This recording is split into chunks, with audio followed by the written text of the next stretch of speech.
En el programa de hoy, el Papa Francisco se mantiene estable y mejora sus movimientos, respiración y uso de su voz, informa el Vaticano. Trump lanza aranceles a nivel mundial en una medida sin precedentes en la política estadounidense. Un analista geopolítico nos ayuda a comprender el impacto. Más grande. El cardenal mexicano Felipe Arizmendi critica al gobierno de Estados Unidos por usar los aranceles como presión para frenar la migración.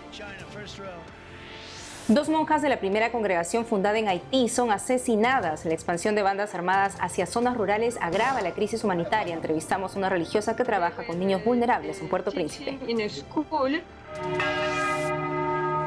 Tres iglesias de Brasil libran una batalla por demostrar quién toca las campanas durante más tiempo, una antigua tradición de Cuaresma. Terminando la semana, Natalie. Terminamos la semana, Eddie, y los hacemos contentos de estar con nuestros televidentes informando desde los estudios en Lima, Perú. Gracias por acompañarnos en EWTN Noticias. Soy Eddie Rodríguez Morel. Bienvenidos, yo soy Natalie Paredes. Empezamos las noticias desde el Vaticano con la última información sobre la salud del Papa Francisco. Veamos. El Vaticano informó este viernes que el Papa Francisco se mantiene estable y ha mostrado leves mejorías en su movilidad, respiración y en el uso de su voz. El Ángelus del próximo domingo podría realizarse de manera diferente a las semanas anteriores y mañana sábado habrá una actualización por parte de la oficina de prensa, según el portavoz de la Santa Sede, Matteo Bruni. El Santo Padre continúa con el tratamiento antibiótico prescrito y con los ejercicios de fisioterapia en su casa. Mientras tanto, el pontífice continúa con su actividad pastoral. Hoy siguió por videoconferencia la predicación de Cuaresma del Padre Pasolini en el aula Pablo VI. El miércoles participó de manera remota en la misa presidida por el cardenal Pietro Parolin con motivo del 20º aniversario de la muerte de San Juan Pablo II. El Vaticano subraya que el ánimo del Santo Padre es bueno y que aún es prematuro hacer previsiones sobre su posible presencia en las ceremonias de Semana Santa. Dirigimos la mirada a Estados Unidos horas después del shock de aranceles establecidos por el presidente Trump, mientras el anuncio sigue despertando todo tipo de reacciones en los países cuyas economías se ven afectadas. Veamos el informe de EWTN News Nightly. En el jardín sur de la Casa Blanca rumbo a Florida, el presidente Donald Trump, antes de abordar el Marine One, se detiene para hablar con los periodistas sobre su nuevo plan arancelario. Creo que va muy bien. Fue una operación como cuando operan a un paciente y es algo importante. Dije que sería exactamente así. Tenemos 6 o 7 billones de dólares entrando a nuestro país y nunca hemos visto nada igual. Los mercados van a subir, las acciones van a subir y el país va a prosperar. Y en el jardín norte de la Casa Blanca, la secretaria de prensa Caroline Leavitt dijo: el presidente Trump lo ha dejado muy claro. Esta es una política que iba a implementar. Hizo campaña con la idea del comercio justo sobre aranceles y casi 80 millones de estadounidenses lo eligieron para hacerlo y lo está cumpliendo. Con sus aranceles establecidos alrededor del mundo, como se muestra en la sala de conferencias de prensa de la Casa Blanca, país tras país en la larga lista no falta la reacción mundial. El presidente Trump lo llamó el Día de la Liberación y yo lo llamaré el Día de la Inflación. El jueves último, la primera ministra italiana, Giorgia Meloni, liberó su agenda para centrarse en las consecuencias de la medida económica. Argumenta que los aranceles de Trump no benefician a ninguna de las partes implicadas. Irlanda cree en el comercio abierto y libre y que la imposición de aranceles es perjudicial para la economía mundial. Los aranceles no son la mejor noticia, pero espero que esto sea el inicio de una negociación fructífera. Fuera del ala oeste, la secretaria de Agricultura, Brooke Rollins, le dijo a EWTN: Sé que hay países que se quejan de lo que está pasando, pero tengo un gráfico.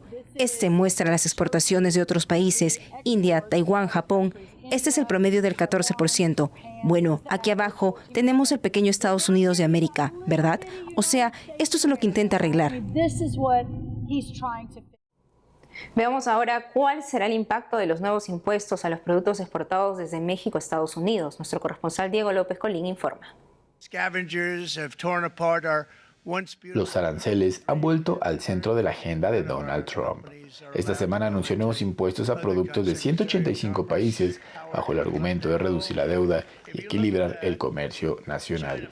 México y Canadá enfrentarán un arancel del 25% sobre el acero, aluminio y autos fabricados fuera de Estados Unidos, una medida que impacta especialmente a México, principal exportador de vehículos a ese país.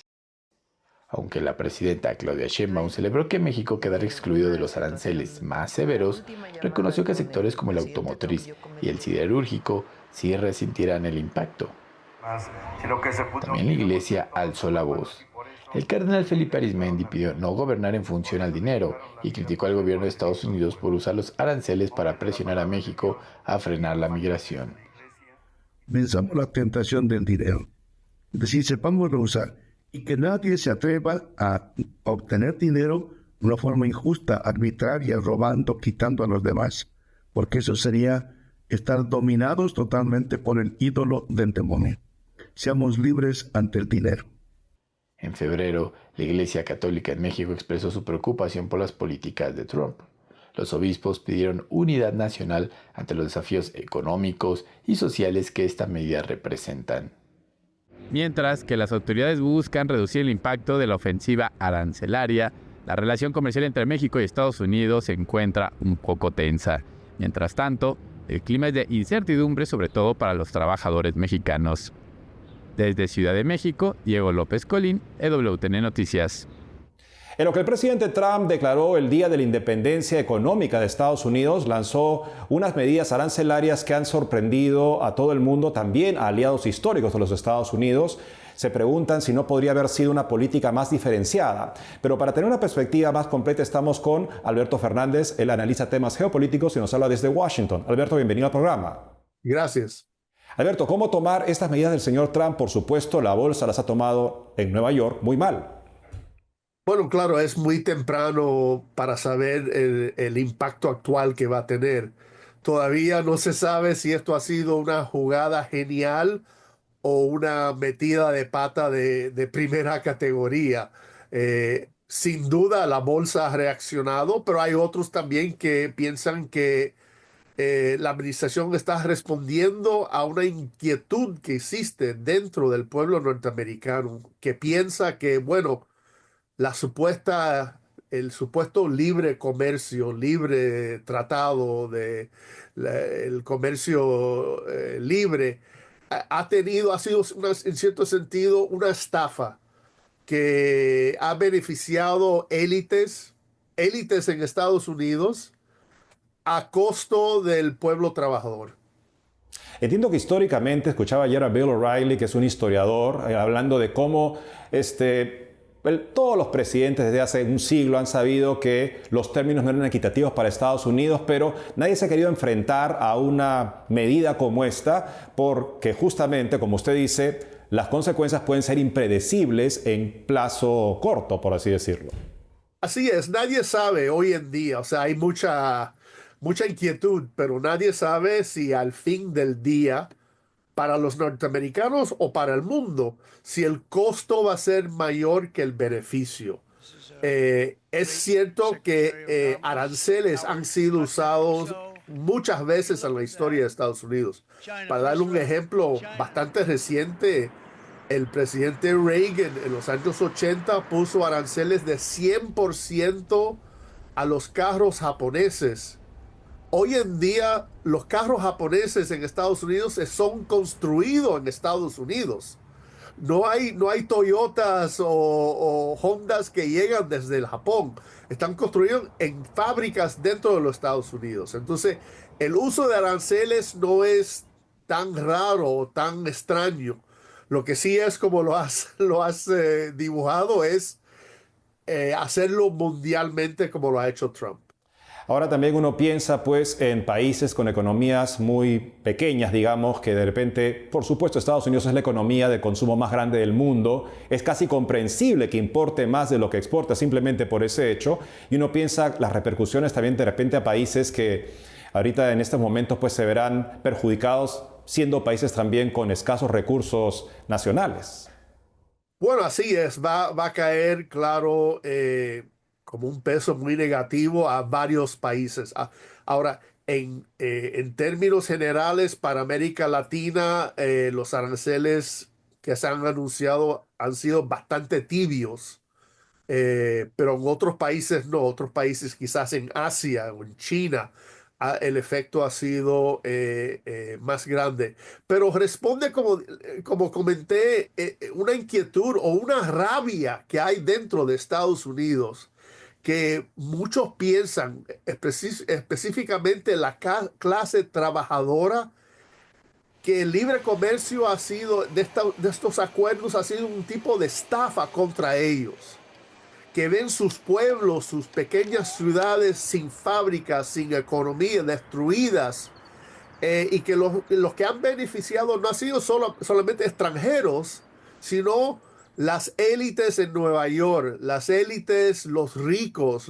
Entonces hay un factor muy interesante que Trump, que esta figura que es multimillonaria, es el gran tribuno de la clase trabajadora en Estados Unidos. Esperemos justamente que esta convulsión inicial llegue a un nuevo equilibrio que beneficie a los que más lo necesitan en los Estados Unidos y alrededor del mundo. Alberto Fernández, analista geopolítico, gracias por estar con nosotros el día de hoy. Muchas gracias. Y dirigimos la mirada hacia Haití, donde la imparable violencia alcanzó esta vez a 2 monjas. Veamos qué está pasando. Miles de manifestantes se enfrentaron a la policía en Haití, denuncian un aumento de violencia de pandillas y exigen que el gobierno los proteja. Lo que inició con una manifestación pacífica terminó en enfrentamientos con la policía, fuera de las oficinas del primer ministro y del Consejo Presidencial de Transición. Tienen que dar un golpe de Estado. La población los apoyará. Deberían estar de nuestro lado. Vinimos aquí para presentarles nuestras demandas. Exigimos libertad, exigimos seguridad. Necesitamos poder trabajar y salvar nuestro país. La policía reprimió a balazos. No hubo muertos ni heridos, según Associated Press. Esta es la primera gran protesta para exigir la dimisión de la coalición gubernamental que dirige el país. Acusan al primer ministro Alix Didier Fils-Aimé por ser incapaz de dar seguridad al país. El descontento y la ira se expanden a medida que las bandas que ya controlan el 85% de Puerto Príncipe saquean comunidades que antes eran pacíficas. El lunes último, 2 religiosas de la congregación de las Hermanitas de Santa Teresita fueron asesinadas en Mirebalais, en el centro de Haití, durante un ataque de bandas armadas que invadieron la zona. Se trata de las hermanas Evanette Onesaire y Jean Voltaire. Estaban refugiadas con otras jóvenes que también murieron en el asalto. Los periodistas exponen sus vidas para cubrir la violencia extrema en Haití. Ahora grabo las filtraciones de lluvia y las comparto en redes sociales para mostrar lo que pasamos. Es mi forma de contribuir. Lo grabo con mi teléfono porque perdí todo mi equipo. Tuvimos que mudarnos del centro porque las balas nos acosaban constantemente. Ese fue el primer problema. La gente tiene derecho a hablar y a presentarnos sus quejas. Fue otro intento de silenciar a la prensa y contra la población que clama por justicia social. Este jueves el gobierno intentó calmar las aguas. Pueblo haitiano, ustedes han hablado y los hemos escuchado. Entendemos su sufrimiento, conocemos su dolor y su sufrimiento. La lucha contra la oscuridad no es insignificante, pero nosotros mismos no somos insignificantes. No es nada comparado con la batalla que libramos para escapar de la esclavitud. Entre julio del año pasado y febrero de 2025, más de 4.200 personas murieron y más de 1.300 resultaron heridas por la violencia de las pandillas. Además, más de 60.000 se quedaron sin hogar en solo un mes, según la ONU.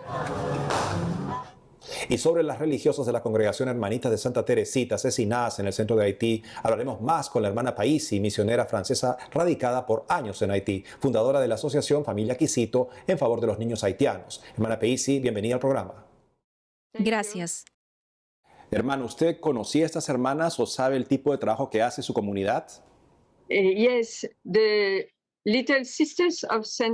Sí, las Hermanitas de Santa Teresa fueron la primera congregación verdaderamente haitiana, fundada en Haití por un sacerdote haitiano, y su carisma es vivir y evangelizar a las personas en las zonas rurales. También, principalmente en los campos y en las plantaciones. Son muy cercanas a las personas pobres, pero no en las ciudades, sino en las zonas rurales.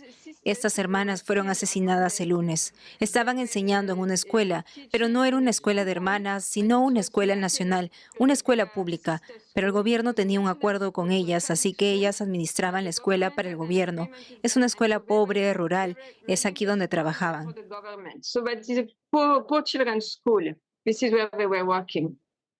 Hermana, ¿este terrible crimen indica un deterioro aún mayor de la situación en Haití?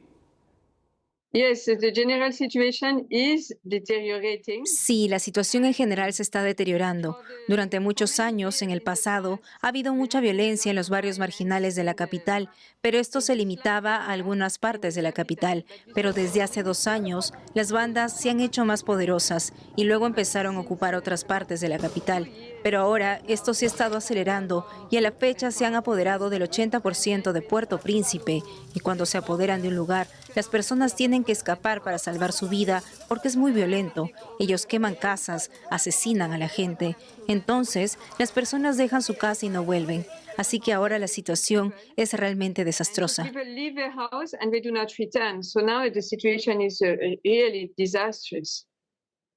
¿Cómo es la situación ahora para las personas como usted que se dedican a ayudar a los más necesitados en Haití?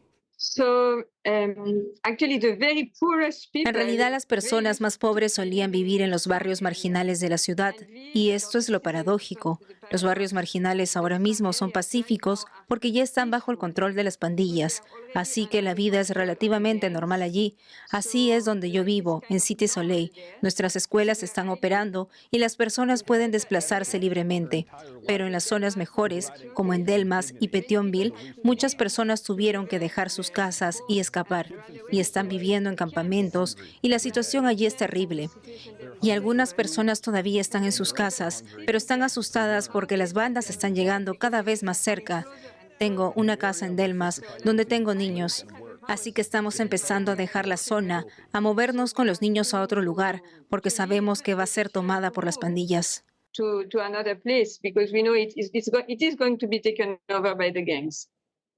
Hermana, nuestras oraciones están con usted y por todas las personas en Haití que ustedes sirvan. Hermana Paisi, directora del Hogar Quisito en Port-au-Prince, en la capital de Haití, gracias por estar con nosotros el día de hoy. Muchas gracias, y le estoy pidiendo a usted y a todos los que están viendo esta conversación que por favor recen, porque esta situación es realmente muy mala y también es una guerra espiritual, así que necesitamos mucha oración y cuento con sus oraciones también. Gracias. Hacemos una pausa y al volver. 3 iglesias de Brasil libran una batalla por demostrar quién toca las campanas durante más tiempo, una antigua tradición de Cuaresma. Además, en el Líbano, la amenaza de guerra no detiene a los fieles. Abren 4 rutas de caminatas que conectan lugares históricos y religiosos para un viaje espiritual. Volvemos con más noticias con Enfoque Católico.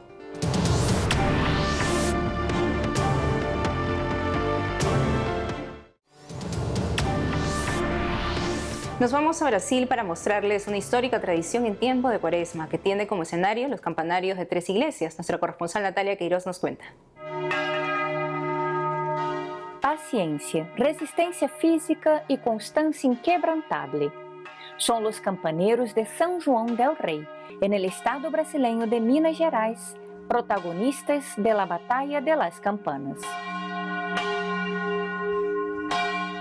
La batalla es una tradición de los campaneros de la ciudad, que desde hace más de 3 siglos recuerdan así la pasión de Cristo. Compiten la Catedral Nuestra Señora de las Mercedes, la Iglesia del Carmo y la de San Francisco de Asís. Gana la que toque las campanas durante más tiempo.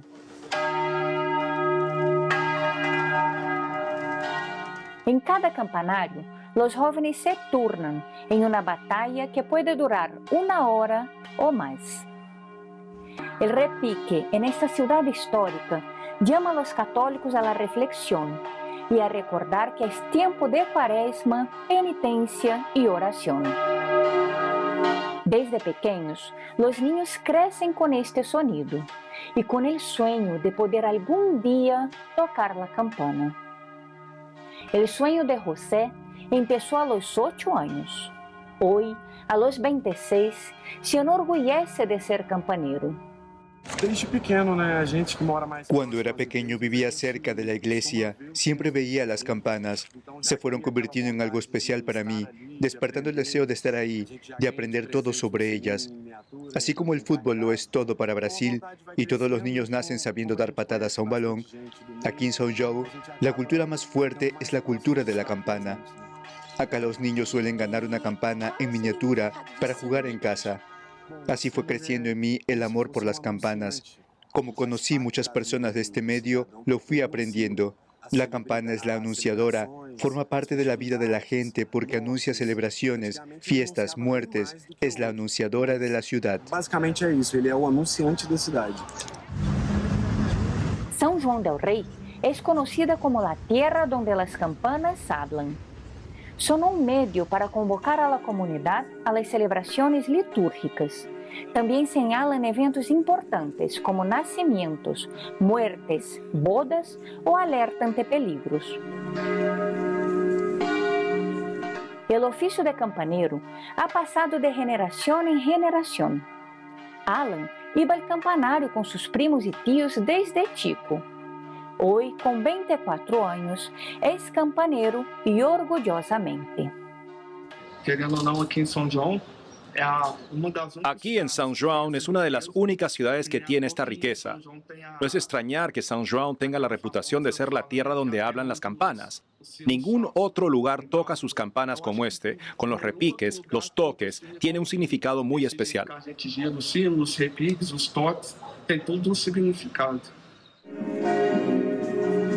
La Batalla de las Campanas forma parte de la Semana de los Pasos, que se celebra en el fin de semana del cuarto domingo de Cuaresma. La programación incluye las procesiones de Nuestra Señora de los Dolores, del Señor de los Pasos y del encuentro de Jesús con la Virgen.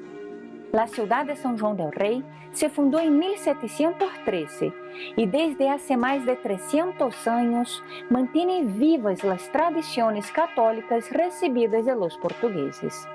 En Petrópolis, Natalia Queiroz, EWTN Noticias.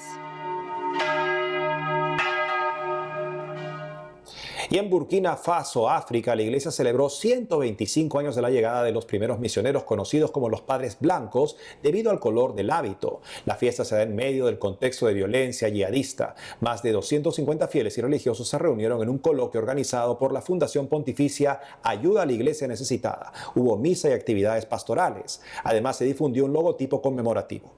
Burkina Faso ocupa el primer puesto del ranking mundial de terrorismo, con ataques armados, aislamiento territorial y desplazamientos masivos de la población, según la Fundación Pontificia. A pesar de las dificultades, la comunidad católica mantiene su actividad pastoral y promueve el diálogo interreligioso. Hay más seminaristas de los que pueden acoger los seminarios y se ha optado por enviar a parte de ellos a centros de formación en países vecinos como Mali o Níger. La comunidad católica representa menos del 30% de la población en Burkina Faso, de mayoría musulmana. Compartir frontera con Israel en guerra con Hamas no impide que en el Líbano los fieles sigan creciendo en la fe. Una nueva ruta de peregrinaciones reaviva la esperanza en los libaneses. Veamos el reportaje de EWTN News Nightly.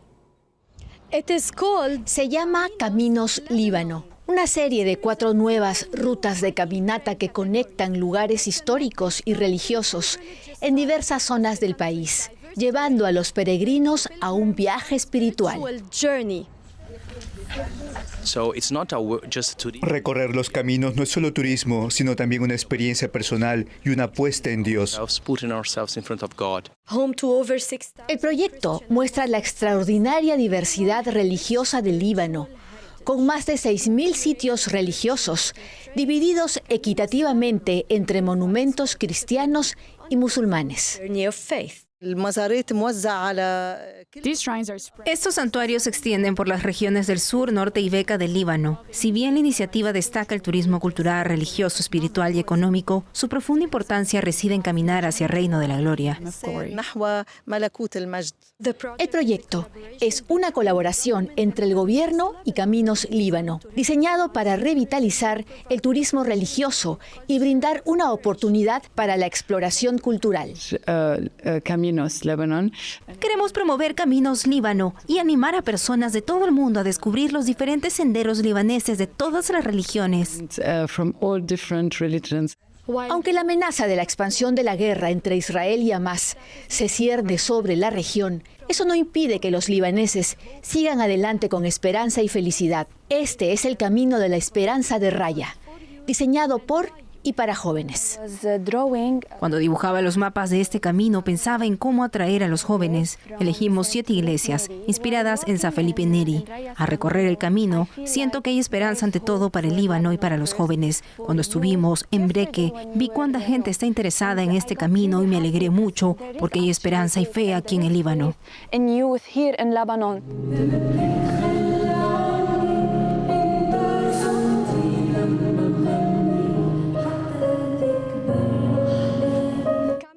Caminos Líbano es más que una serie de senderos.